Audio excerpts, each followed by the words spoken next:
Have you ever gone through a situation जहाँ पे आपको पता है कि लीगली ये राइट है बट इमोशनली रॉन्ग लग रहा है, should not, maybe you have given some decision या somewhere and you feel like emotional grounds पे I wish I could change it, but legally तो जो मैं कर सकता हूँ वही कर सकता हूँ?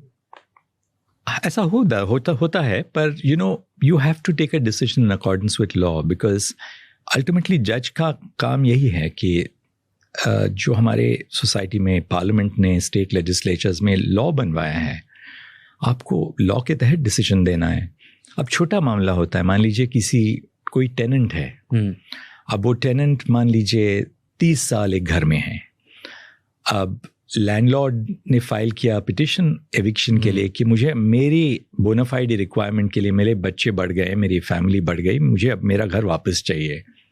अब वो टेनेंट आता है, वो कहता है कि मैं कहाँ जाऊँ, मेरे भी तो बच्चे हैं, मेरे तो पोते हैं, मेरी तो फैमिली है उस घर में बसी हुई, हम 30 साल रहे हैं।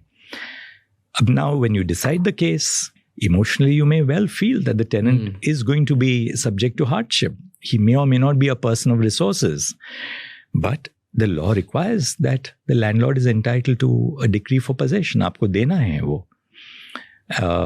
So I remember एक केस आया था हमारे सामने तमिलनाडु से, और एक बहुत बुजुर्ग औरत थी। She was on public land and she refused to vacate. सरकार को वो लैंड चाहिए थी, उसको उन्होंने थोड़ा बहुत कॉम्पनसेशन दिया था, अब वो निकल नहीं रही थी, एंड उसकी जो अवस्था थी it was really really heart rending. And उसको हम तो निकालने के लिए क्या, हम बस एक डिसमिस कहते हैं उसको, कल अगले दिन पुलिस वहाँ जाके